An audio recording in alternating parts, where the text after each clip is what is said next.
essentially what that means is if, for example, someone shot a local and then they were running away from you, you probably have reason to believe that, you know, they'd go hurt someone, or they might be willing to hurt you too because they just shot someone. So you could shoot them in the back while they're running away from you, if they have their gun out or something like that, because, you know, they pose a significant threat. But, you know, if someone, you know, just escaped from the Mission Row holding cell and they had, you know, their hands behind their back and you shot a gun, blasted them in the ass, you know, that may not be as good of a look on you, you know?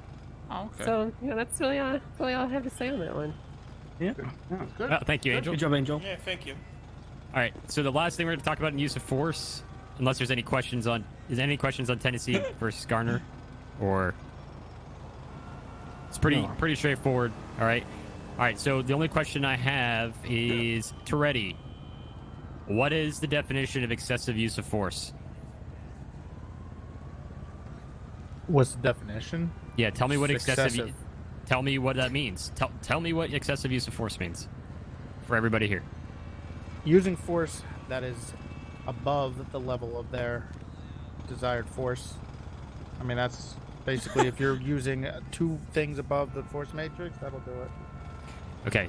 I'm going to correct him there. Greater force than what was necessary.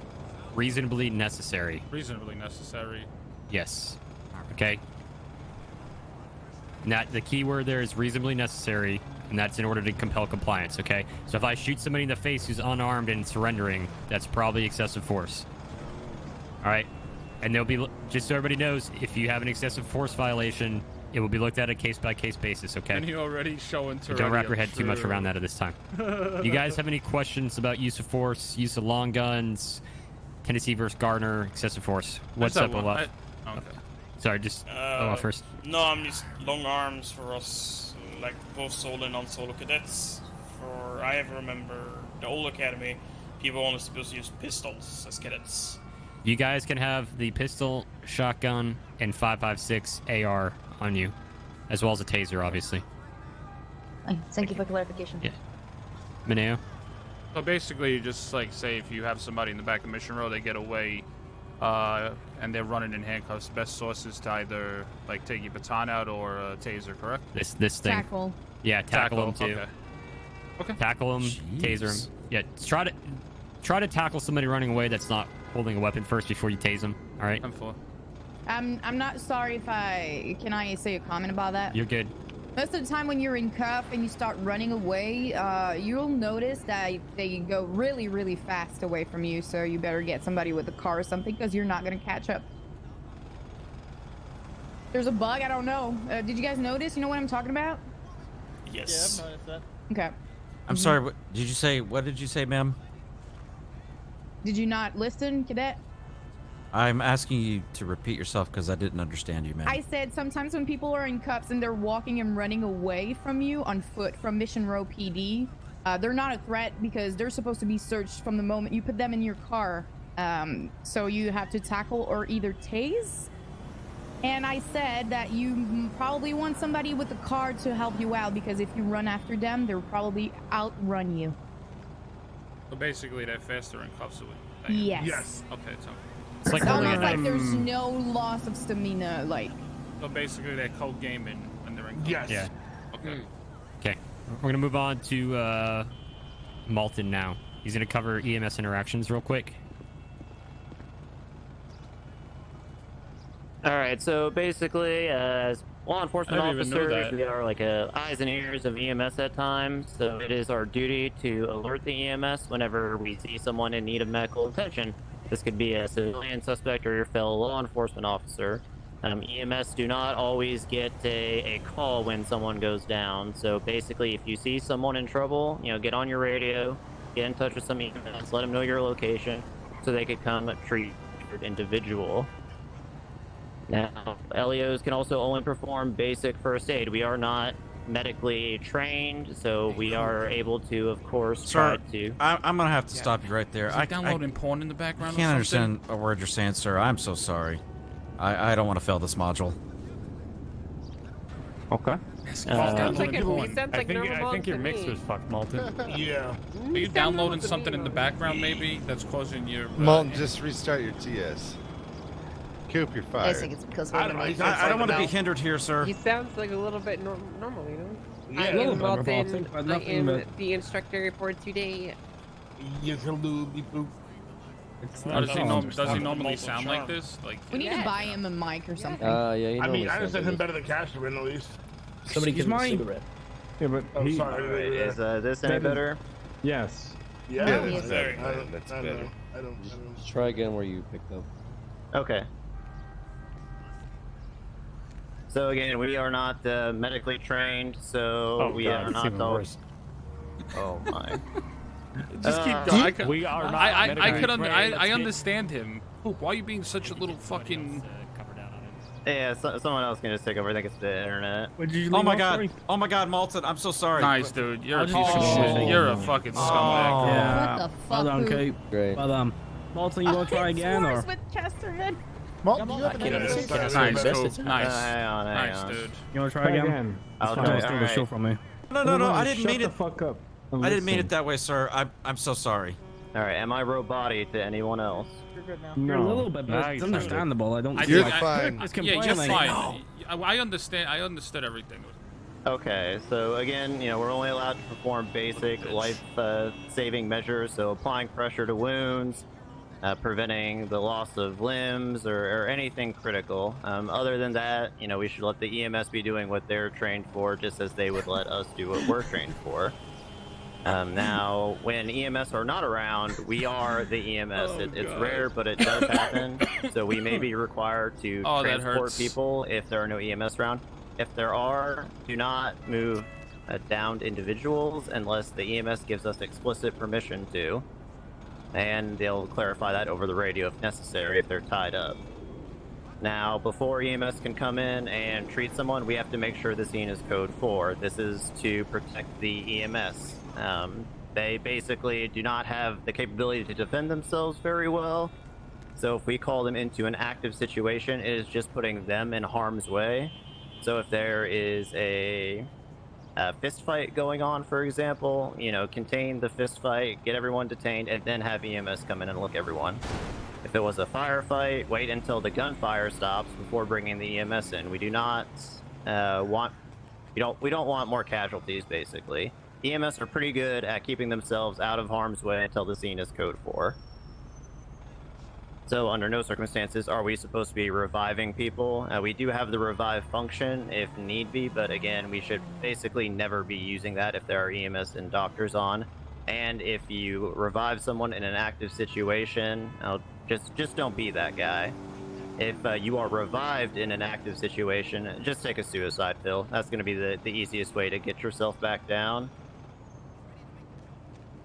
Once the scene is done, basically, and the EMS are coming in, don't rush the EMS to do their job. Let them do whatever is necessary to provide basic care, and then get them transported and get them to pillbox. Feeling a little better. Don't be yes. asking them to hurry along with others or yourself. Just let them do their jobs, basically. And finally, if we are planning on arresting someone or detaining someone, they should be searched prior to getting in the ambulance and going to pillbox. This is just a safety issue. We don't want a situation where, people are seen by the doctor or people are gotten up by EMS and they are still armed with weapons. So while they're on the ground, get them cuffed up, get them searched, and then let the EMS do their thing. That way, it just prevents any mishaps down the line. Any questions? Yeah, I have a question. Yes, sir. So basically, say if you're in a shootout, and there's still one person around the area. If you got 3 down, how long until the gunfire stops will you call EMS? So it depends on the situation, of course. As much as I hate that answer, as a general rule, we've been waiting around 3 to 5 minutes from the last shot being fired. Okay.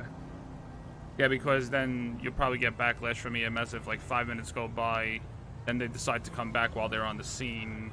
I just don't want to get, my ass handed to me if that's the case. All right. If you are truly concerned about people circling back and maybe you think they are going to be coming back, you do have an option. Like I said, the EMS are nearby, and while it shouldn't be encouraged, we could, of course, transport people to the EMS as well. But if you have to do that, don't move the suspects. Only take our downed officers to the EMS.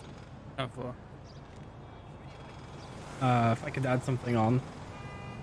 I think one of the most important parts about this spot is, as much as this might be your suspect, or you might be arresting the person that you've just shot, or whatever it may be, when they're on the floor at that point, the only really thing you have to do is cuff them. At that point, it's EMS's RP.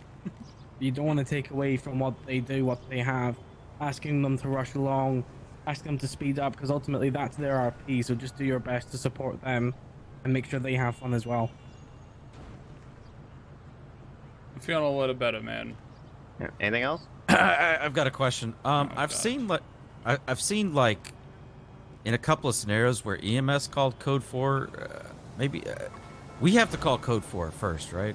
Before So a lot of times EMS will ask, is it code 4? Like they're just being proactive on their end. But yes, we should be the ones calling code 4. We should be the ones determining if the scene is secure or not.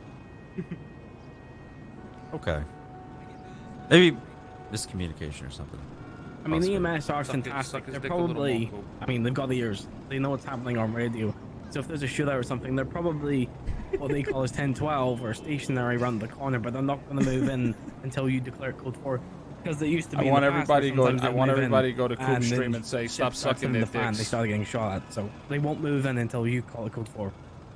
Now, if cops get wiped, though, they generally have a rule of thumb where they'll wait till the last shot's fired. I want everybody to go to Coop and say, stop sucking their dicks. Of course, yeah, that as well. It's very rare, but it does happen. And I guess just one quick note, even if it's a long shootout, there are some minor exceptions, but don't revive yourself either. As mentioned earlier, you know, when we revive ourselves, we're kind of taking away from the EMS RP. So if at all possible, try to stay down and make it to the end of the situation. It can suck if you're the first one to go down, but it happens. Oh my god. Sorry. Any other questions? All right, so we're gonna move on to the next module. It's gonna be Patrol Operations 1. It's gonna be starting off with Officer Reinhardt here. Okay. All right, hello everybody. So we're just gonna go over patrolling, a few other things. So, law enforcement officers may patrol wherever they want, unless otherwise directed by a supervisor. You also may partner up with one person, and there may not be more than 2 individuals within a regular patrol vehicle. While on patrol, LEOs are expected to obey all traffic laws. That means no running red lights, not taking, whatever. When you are responding to calls, if there is no active dispatch available, and there may occasionally be one, units will respond according to the following. So proximity to the call and units required for the type of call or request. Any questions on those? You said to obey all traffic laws. I quite frequently see, Nice, dude. Right out your. You know what? Never mind. Yep. Never mind. Continue. No. Just throw him under the bus. You already threw him under the bus, so just finish it off. Yeah, throw him. Yeah. Cooper, I know what you're getting at. I see it all the time too. Do what you're instructed to do. Don't let other cops that are doing the wrong thing give you a scapegoat to go ahead and do the wrong thing as well. I appreciate this, sir. Got something on your nose. Alright, so there's going to be 3 different codes within your vehicles. So code 1 is when units are responding with no lights or sirens and obey all traffic laws. This is used for low priority calls such as impound requests, taking reports, etc. Units may also reduce to code 1 from a higher code to prevent alerting suspects of the unit's presence. So if you're responding to a store robbery and you're getting really close, you can go down to code 1. Code 1 is generally your lights, no sirens. Code 2 is going to be units responding with emergency lights and intermediate horns and sirens. Horns and/or sirens are used to clear intersections and alert traffic that units are present. Code 2 is used when responding to emergency calls such as an injured person, carjackings, etc. Units may reduce to code 2 from a higher code to prevent alerting suspects of the unit's presence. Code 3, units respond to emergency with emergency lights and sirens activated. Horns are used to clear intersections in traffic. Code 3 is used when responding to priority calls such as robberies, shots fired, or requests for assistance. Any questions?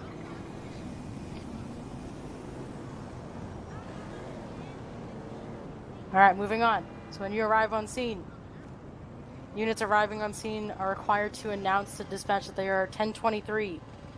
The initial unit on scene is to establish scene control until relieved by a senior law enforcement officer.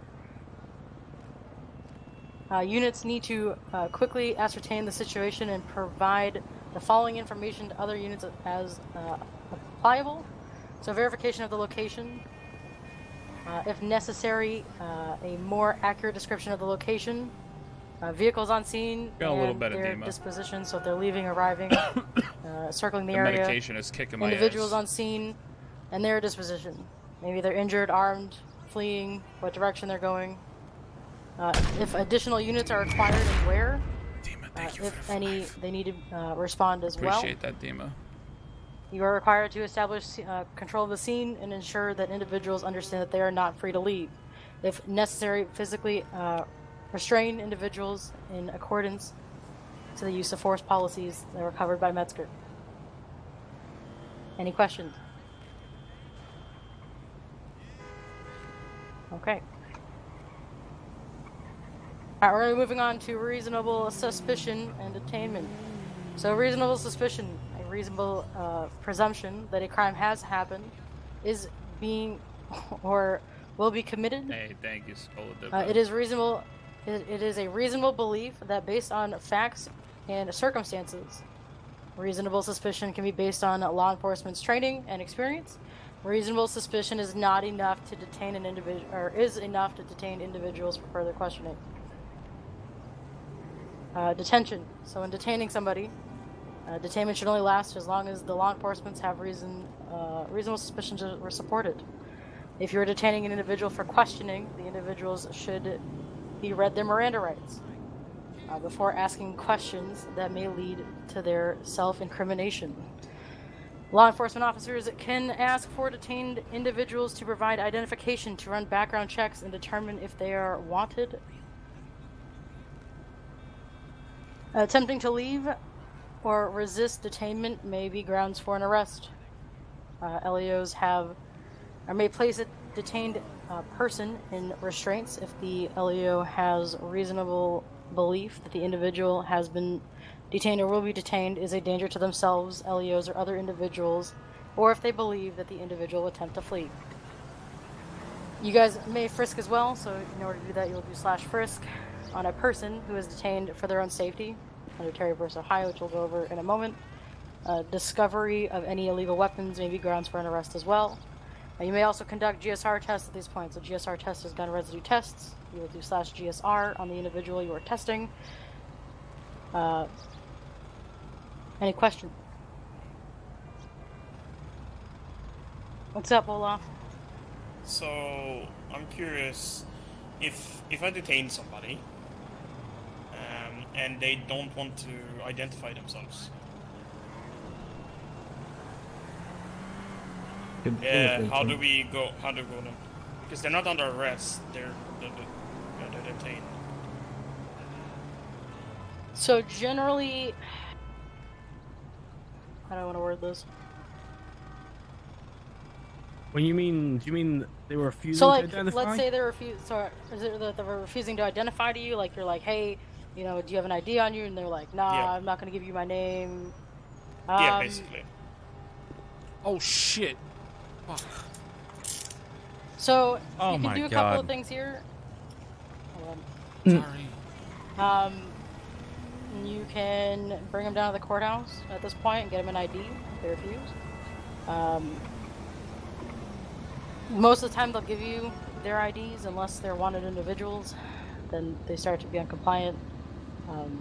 So my best guess is either the courthouse, you know, tell them that, you know, you need to identify yourself, or you'll be taken to the courthouse to get ID'd. And then at that point you can go in their pockets and grab the ID. It's very rare that, you know, somebody won't actually give you an ID, but it does happen. So best option there is courthouse, or, you know, if you have to go to this point, the fingerprinting you can as well.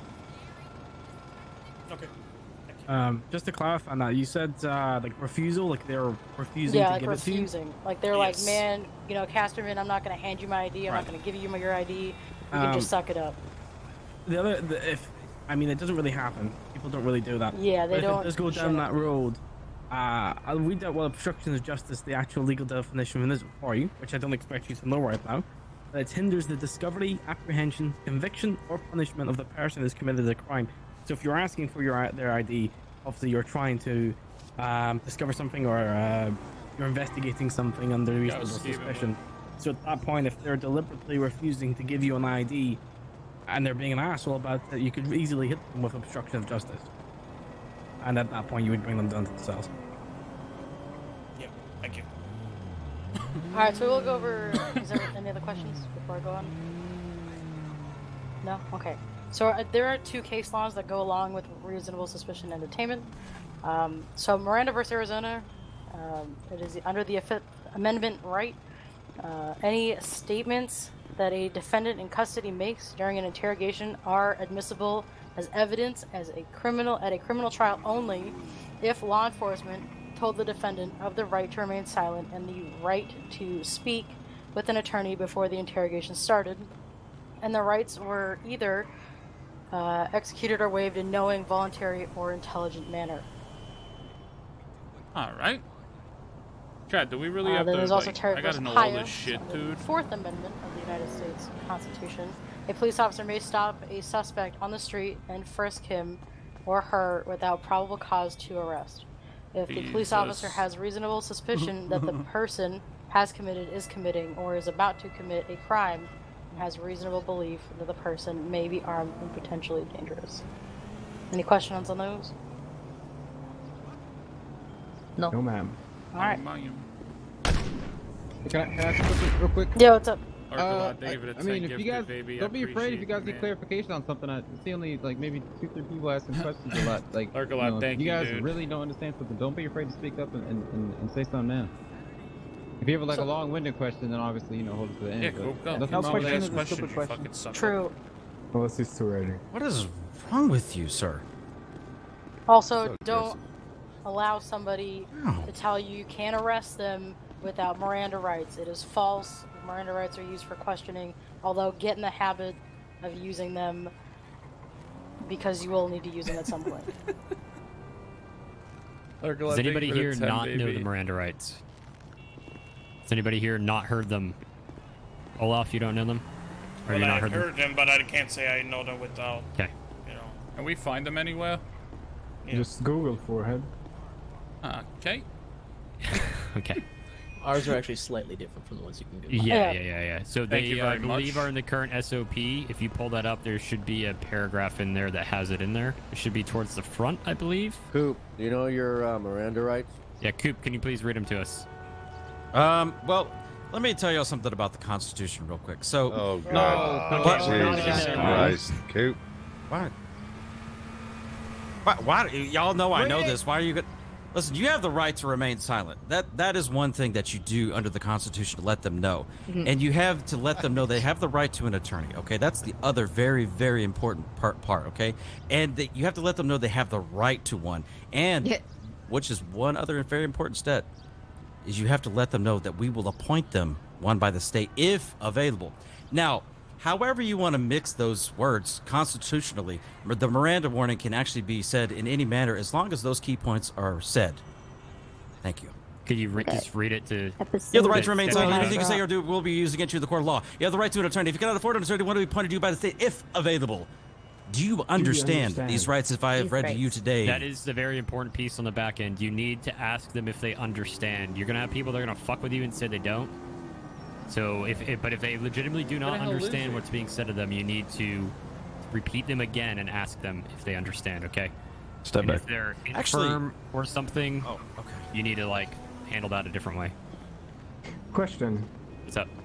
So, you said something about people not, I know a couple of fucks I've arrested a couple of times. Please? Sorry. I know a couple of persons I've arrested multiple times. I've read them their rights and they keep saying no.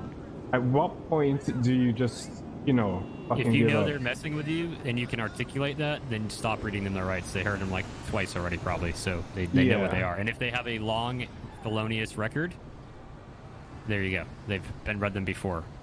All right, 10-4. So, All right, it's your never been an own issue, discretion. so just use your judgment on that. Yep. If you have to say it more than twice, there's probably an issue going on. Do you guys have any other questions for Reinhardt on RS, Detainment, Miranda, or Terry vs. Ohio? No, sir. Everybody knows what Terry vs. Ohio is called in layman's terms, right? Stop and frisk. Yeah, Terry frisk. Well, it's Terry frisk. Not stop and frisk is something else. That's a Oh. Bloomberg Terry issue. frisk then.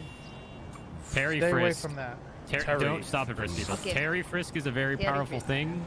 All right, we could probably Terry frisk the majority of the city a lot of the time. Okay, so make sure we're doing it when we actually have a reasonable suspicion that the person is either a threat or armed. Okay, or we feel that our safety is compromised.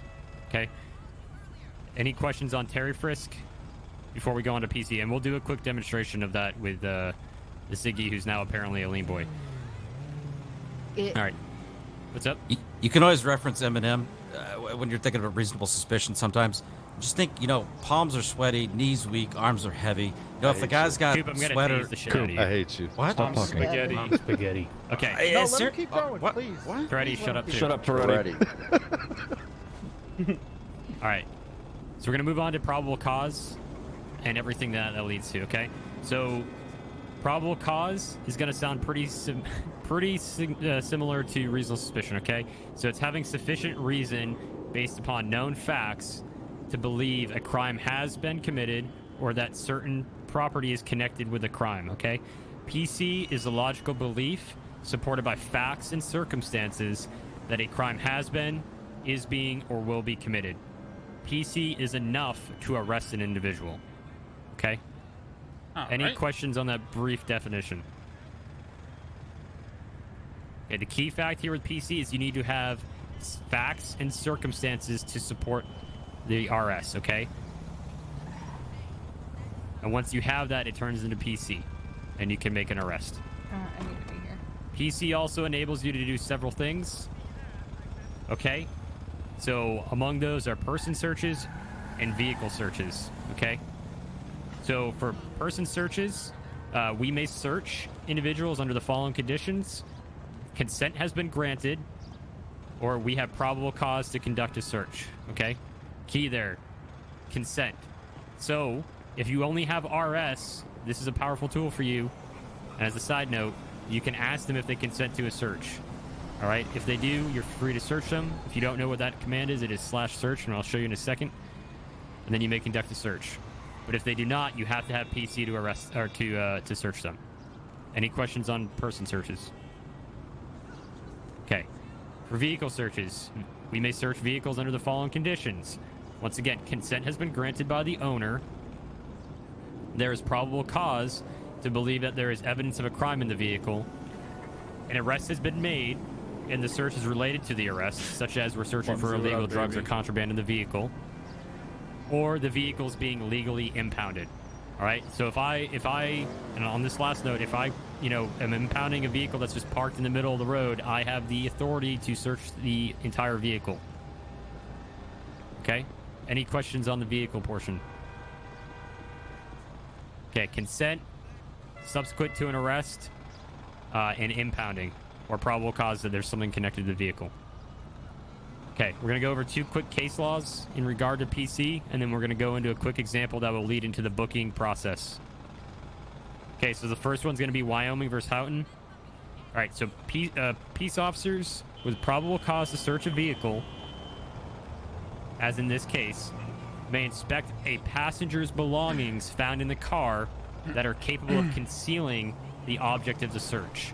All right, so if I have a vehicle pulled over, I arrest the driver for whatever the cause may be, we find some drugs on him, there's also a passenger, and they have something in their possession that is capable of concealing drugs, or they're sitting in the passenger seat and have access to a place to conceal drugs, such as the glove compartment, we can conduct that search.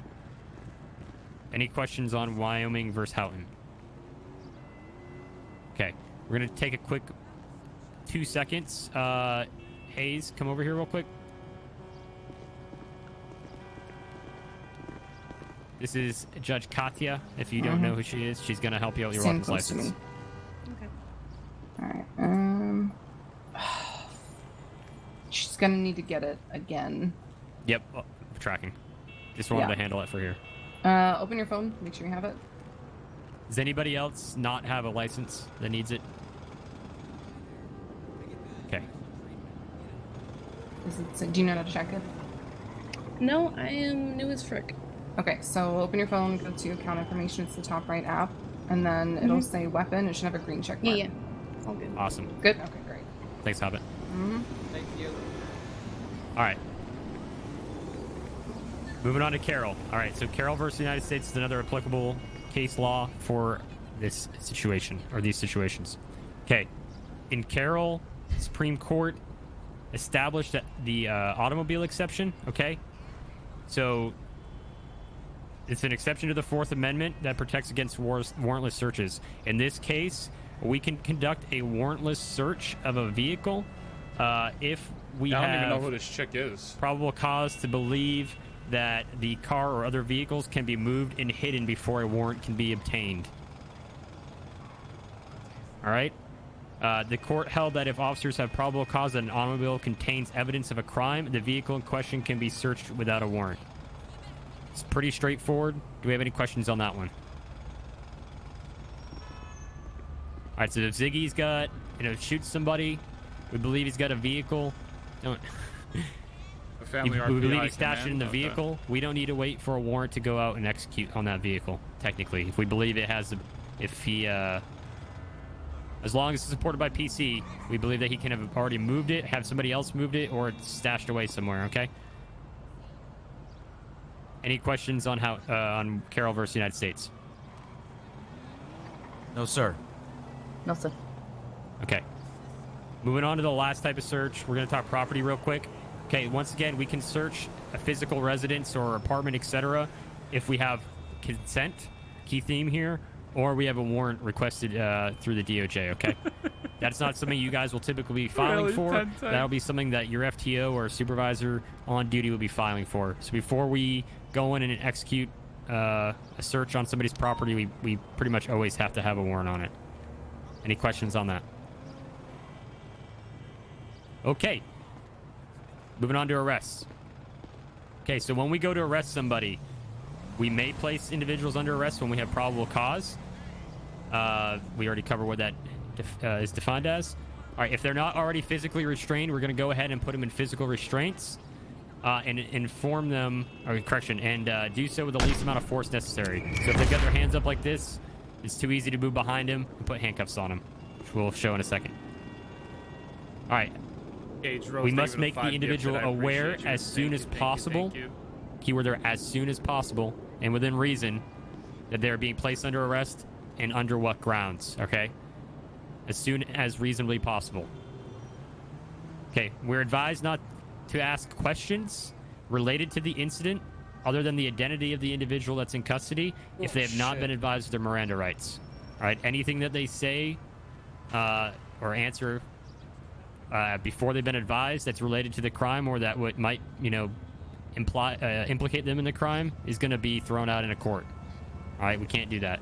So make sure before you ask them any questions relating to the crime that we Mirandize them. Okay, individuals placed under arrest may be searched and contraband seized. We already went over that. Items that were not used in the commission of a crime and are not otherwise illegal are going to be returned to the individual. When they get transported to Bolingbrook, those items will be seized temporarily and then released to them upon their actual release from jail. Mission, man. Thank you so much for the love. Okay, the arresting officer is responsible for the subject in custody. All right, if they're injured, we, or the AO in this case, is responsible for everything that happens to that prisoner, okay? So they must get the medical treatment to the extent of which they need. Likewise, we must ensure that they are transported in a timely manner in order to be booked and processed, okay? And then finally, we're required to provide subjects with attorneys upon request per Miranda, okay? Likewise, if they request a bench trial, we are required to contact a judge through all available means in order to get that bench trial for them. All right. On that note, there's some reasonable time limits on that. If you don't get an answer within 5 to 10 minutes of reaching out to somebody, it's probably a good bet you're not going to have a bench trial. Okay. So we can look through the yellow pages on our phone, Twitter, TS Radio, or reach out via Discord to those judges to get this scheduled. Any questions on any of that? No, sir. No, All right. sir. So we're going to go into just a quick arrest scenario, and that's going to transition right into Copper's piece on booking and processing. All right, so say I've arrived on scene here. I had an initial call for a shots fired. All right, I get on scene. I don't see a firearm in Ziggy's hand, but I see him on scene. All right, he's there. All right, at this point, I already have RS because he's on scene, right? Ooh, he's looking this is the suspicious. chick. No. All right, so we get him. We start talking to him. Harvey, what up, We baby? find out that he's, not being compliant. He's being kind of a dick. We think he might have a weapon on him based on the circumstances. All right, I'd order him potentially to, turn around, face away from me. Place him in physical restraints. While we're detaining somebody, we want to make sure that they're actually informed that they're just detained and not under arrest, okay? Also, when you're doing something like this, make sure you have a cover unit, because if he actually had a firearm and we weren't fully aware, we're kind of escalating and putting ourselves in a bad situation. So always make sure you have a unit covering you, okay? Right now, I have him in soft cuffs. So soft cuffs, for you that don't know, he can still move around, but he's obviously restrained physically. Okay? We'll go over those commands in a little bit. So once we have him in detention, I'd conduct the Terry frisk. I could have done this without him being in cuffs either, as long as he complied. But because we know shots are fired, there's a risk that he might be an actual threat. All right, so I'd go ahead and frisk him. I find a weapon on him. I then search him for the weapon and remove it. Because he had something illegal on him, I would then go into a subsequent search of his pockets, okay? So when we're looking for weapons and they tell you that it is in their waistband, do not abuse the search function and see everything else they got, okay? At that point, you should only know that they've got a weapon on them and anything else that you would have reasonably felt on that frisk. Does that make sense? Yes, sir. Okay. Kirby, I'm So not. like if he's got fucking 8 bags of coke on him, yep, and you only know there was a large bulge and he tells you it's on his waistband, you're not going to know he's got 8 bags of coke when you pull that weapon off him. Wait until you do a quote-unquote search, okay? Actually role-play it out and whatnot. Because in some circumstances, guys have legit weapons licenses and we're doing full searches on people without actual RS or excuse me, PC. So Kirby, don't worry, we'll be in LA all right, so together. I got him in custody. I Be found a at the couple other TwitchCon in items on LA. him. And I inform him he's going to be placed under arrest, okay? We perform the GSR. He comes back positive, all that stuff. We collect the evidence. He's now going to be transported here for booking and processing. So what's going to happen now is we're obviously going to get him in a vehicle, okay? And then you transport him here to Mission Row. So over the for radio, sure, I called Kirby, something like... definitely. Dispatch 408, 76 MRPD with 1095. 1095 is going to be a subject in custody, a prisoner. All right. And then we're going to move into the Gotcha, booking baby. Thank and you. processing piece here, taught by Copper. So if Copper, you want him to go downstairs or to the back? You know you're the homie, Kirby. I got you. Yeah. homie. Yeah, we can right here.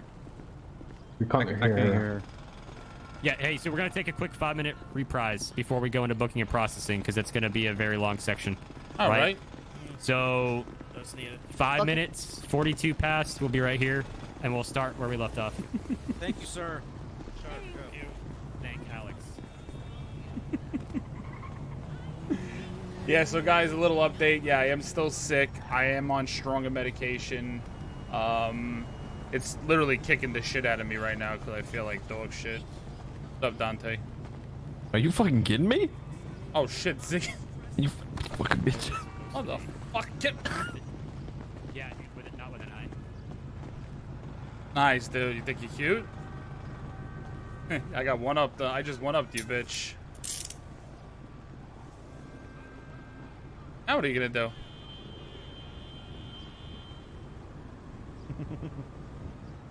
Nah.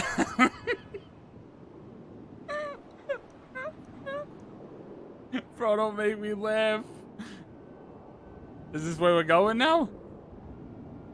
Is this what you're gonna do? Is this what you're gonna do? When you're playing cop with your admin powers, huh? You're gonna bring people all the way up here and just drop them? This is listen, when people are misbehaving, this is where we're gonna bring them, okay? All right, I'm down for that. As long as we all go together.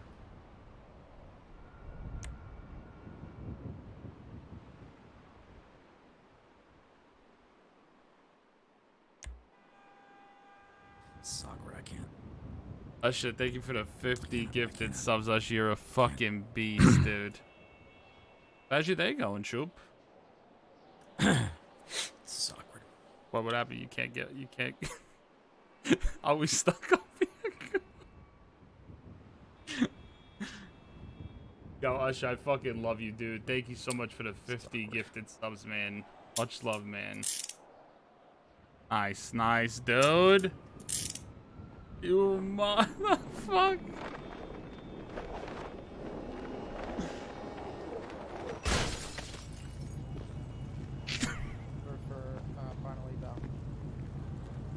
This motherfucker, I swear to God.